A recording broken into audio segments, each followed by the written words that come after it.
Hello everyone, welcome to my YouTube channel. तो आज मैं आपके लिए लेकर आई हूँ आमी और मिमी फोन का पार्ट 2। लेकिन अगर आपने इससे पहले वाला पार्ट नहीं देखा है तो आई सजेस्ट पहले आप उन्हें देख लें, क्योंकि ये ड्रामा का लास्ट एपिसोड है। तो आप अगर इससे पहले वाला एपिसोड नहीं देखोगे तो आपको ये समझ में नहीं आएगा। और मैं मानती हूँ कि ड्रामा बहुत ज्यादा छोटा है पर स्टोरी बहुत ज्यादा अच्छी है। तो एपिसोड स्टार्ट होता है और हमें सीन दिखाया जाता है कि हमारे मिमी जो है वो बिल्कुल अपडेट होकर बिल्कुल न्यू स्टाइल में दौड़े दौड़े आ जाते हैं हमारी शाओमी से मिलने के लिए। और घर के बाहर खड़े होकर कितना ज्यादा नर्वस हो रहे होते हैं, मतलब उन्हें समझ में नहीं आ रहा था कि अंदर जाना है या बाहर रुकना है। उनका प्यार उनकी आंखों से झलक रहा था। तभी दिखाया जाता है कि शाओमी भी घर से बाहर आती है और वो भी बिल्कुल न्यू लुक में होती है, क्योंकि उसका स्कूल खत्म हो गया है तो वो अब कॉलेज में गई है, तो थोड़ी बड़ी हो गई है।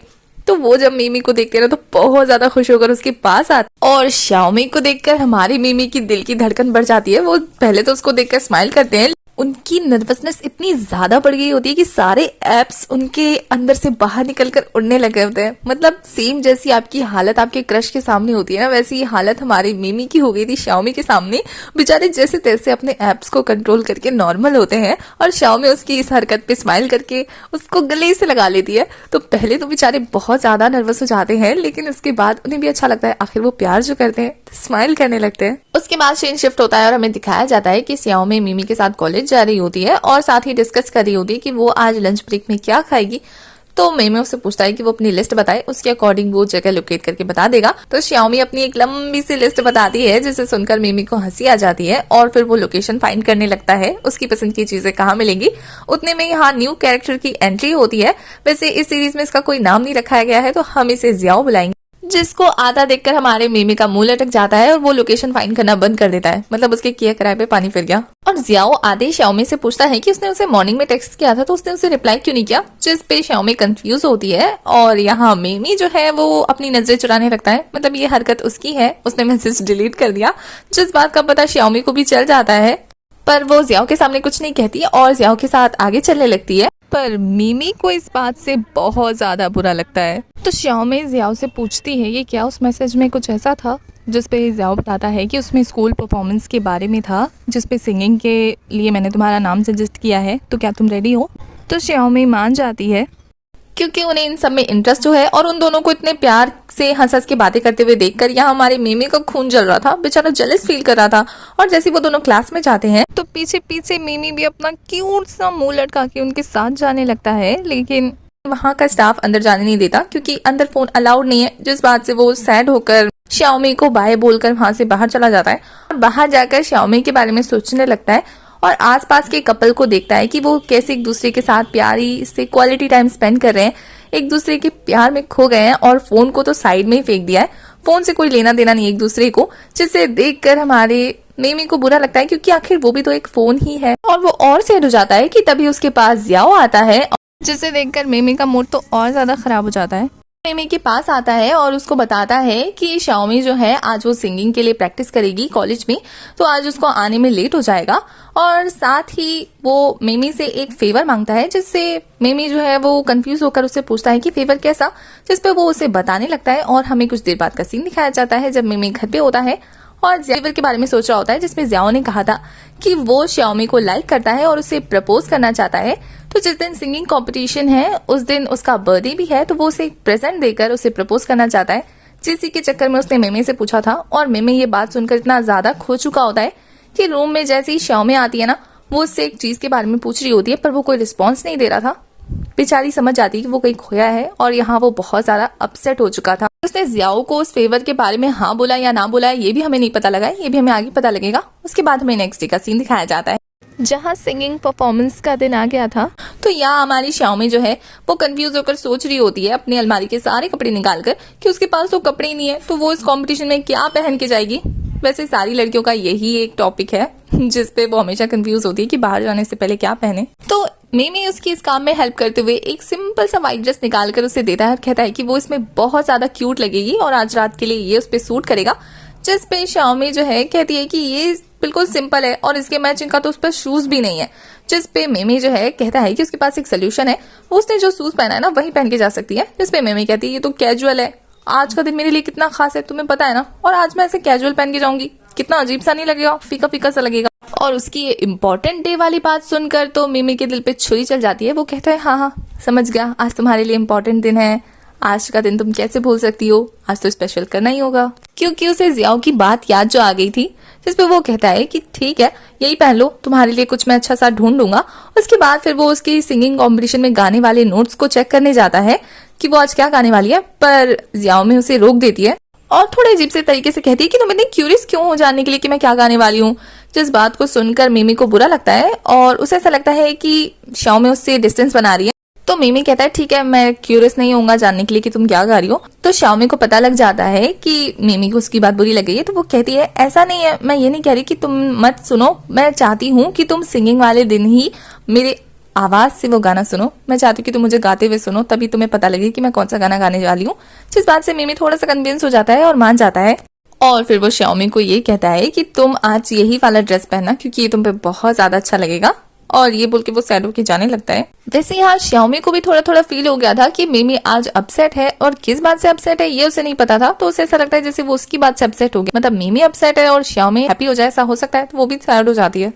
इसके बाद दिखाया जाता है कि दोनों कपल बहुत ज्यादा अच्छी तरीके से तैयार होकर हॉल में पहुंच जाते हैं और वहां जियांग आता है जो कि शाओमी को बुलाता है थोड़ा हटके मिमी से। जिस बात से मिमी को बहुत ज्यादा गुस्सा आता है। बेचारा अब क्या कर सकता है, खून का घुट पी लेता है और वहां साइड में जाकर जियांग जो है वो मिमी को एक गिफ्ट देता है। जिस गिफ्ट को मिमी घूर रहा होता है बहुत ही गुस्से में, लेकिन जब जियांग उसे देखकर स्माइल करता है तो वो उसको एक फेक स्माइल पास कर देता है। और जब शाओमी उस बॉक्स को खोल के देखती है तो उसमें से रेड शूज निकलते हैं, जिसे देखकर वो कहती है कि ऐसा लग रहा है कहीं देखा है, मतलब उस शूज के बारे में वो बिल्कुल भूल चुकी होती है। और मिमी को तो अच्छे से याद था। और फिर उन दोनों के गाने का टाइम आ जाता है और दोनों जाने लगते हैं। और उन दोनों को देखकर मिमी जो है वो उन दोनों को लड़ाई करने का एक सिंबल दिखाता है, लेकिन अंदर ही अंदर बहुत ज्यादा अपसेट हो रहा होता है क्योंकि उसे कहीं ना कहीं पता है कि आज जियांग जो है वो मिमी को प्रपोज कर ही देगा। इसके बाद दिखाया जाता है कि परफॉर्मेंस स्टार्ट होती है और हमारी शाओमी ने वो रेड शूज पहन लिए थे और यहाँ उसका सिंगिंग पार्टनर जो है वो जियांग होता है और वो दोनों साथ में मिलकर गाना गा रहे होते हैं। और जियांग जो है वो बीच बीच में मिमी को देखकर स्माइल भी पास कर रही होती है, जिससे वो भी खुश होता है और शाओमी के गाने को एंजॉय करने लगता है। लेकिन जैसे ही शाओमी अपने पार्टनर के साथ स्माइल कर करके गाने लगती है, जिससे मिमी बहुत ज्यादा जेलस फील कर रहा होता है। मतलब उसे ऐसा लग रहा था कि वो अकेला है और फिर वो अपने मन में सोचने लगता है कि ये कहीं ना कहीं सच्ची तो है कि सारी जिंदगी तो वो शाओमी के साथ नहीं रह सकता, वो सारी जिंदगी तो शाओमी का ख्याल नहीं रख सकता ना, कहीं ना कहीं वो लालची हो रहा है। और जैसे ही उसे ये बात पता लगती है ना, और जब वो देखता है कि शाओमी जियांग के साथ खुश है, तो वो वहां से बिना कुछ कहे ही परफॉर्मेंस के बीच में से उठ के चला जाता है। और यहाँ इस बारे में शाओमी को कुछ भी नहीं पता था, वो बिल्कुल अपने फ्लो में गाना गा रही होती है।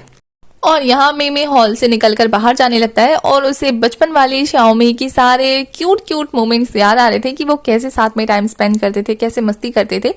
बड़ी वाली शाओमी की भी मस्ती याद आती है क्योंकि उसे उससे प्यार हो गया था यार। और उसे चलते चलते ये बात भी याद आती है जब शाओमी ने उससे कहा था कि वो कभी भी उसे छोड़ कर ना जाए, पर आज उसे जाना पड़ रहा है। और यहाँ शाओमी जो है वो सिंगिंग करते टाइम पे अपने पैरों की हील्स को नोटिस करती है और फिर उसे सडनली अपने बचपन वाला सीन याद आ जाता है कि कैसे उसने रेड शूज को देखकर इमेजिन किया था कि वो बड़ी होकर इन शूज को पहनेगी। और उसे ये भी पता लग जाता है कि इन शूज को जिसने याद रखा था वो और कोई नहीं बल्कि मिमी है, क्योंकि उसने उसके अलावा तो किसी से ये बात शेयर ही नहीं की थी ना।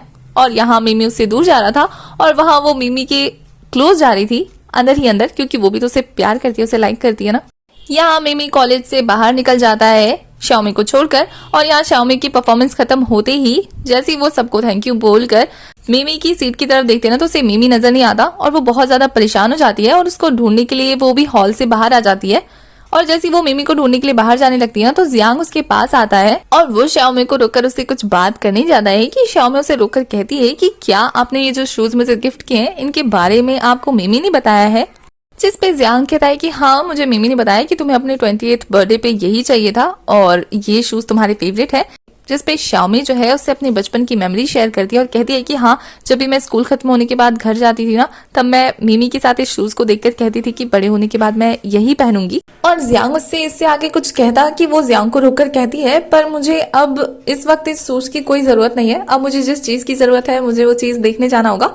और फिर वो वहां से भागकर मिमी को ढूंढने के लिए चली जाती है। दूसरी तरफ मिमी जो है बड़े स्टाइल में छाता लेकर एक पार्क में खड़े होते हैं और उसे ढूंढते ढूंढते वहां शाओमी भी आ जाती है। और शाओमी जब मिमी को बुलाती है तो मिमी उसे देखकर स्माइल करने लगता है और शाओमी शर्मा कर उसके पास आती है। तो मिमी उसे देखकर कहता है कि मैंने कहा था ना कि तुम्हारे इस ड्रेस के साथ वो शूज मैच करेगा। जिसपे मिमी उसे कहती है कि क्या तुमने इसे खरीदा है? तो वो कहता है हाँ। जिसपे शाओमी कहती है कि ये शूज खरीदने की क्या जरूरत थी? जिसपे मिमी कहता है कि मैंने तुमसे प्रॉमिस किया था ना कि मैं तुम्हारे 28th बर्थडे पे यही दूंगा। तो शाओमी कहती है गलत, मुझे ये वाला गिफ्ट नहीं चाहिए था। याद है जब हम पहली बार मिले थे तो मैंने क्या विश किया था? जिसपे मिमी कंफ्यूज होता है क्योंकि शायद वो भूल गए।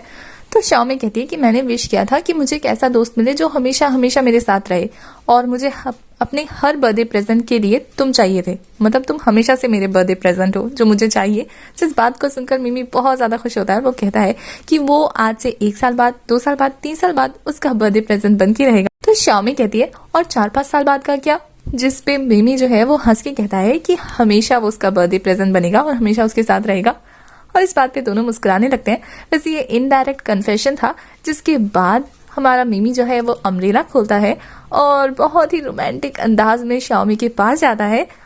अब छतरी के पीछे से हमें कुछ नहीं दिखा, बाकी आप इमेजिन कर लो, क्योंकि हमारा एपिसोड और सीरीज यहीं खत्म हो गया। तो आपको ये कहानी कैसी लगी? बाकी आगे ऐसे ही और भी ड्रामास देखने के लिए मेरे चैनल को सब्सक्राइब कर लें, बेल आइकन प्रेस कर दें, जिससे आने वाली सभी वीडियो की नोटिफिकेशन आपको मिले। इस ड्रामा की एक्सप्लेनेशन आपको कैसी लगी वो आप मुझे कमेंट में बता सकते हैं, क्योंकि स्टोरी बहुत ज्यादा यूनिक थी। मतलब अगर मैं शाओमी की जगह होती तो मैं भी सिर्फ अपने फोन को ही चूज करती, अगर वो ऐसे मेल वर्जन में मेरे सामने आता तो।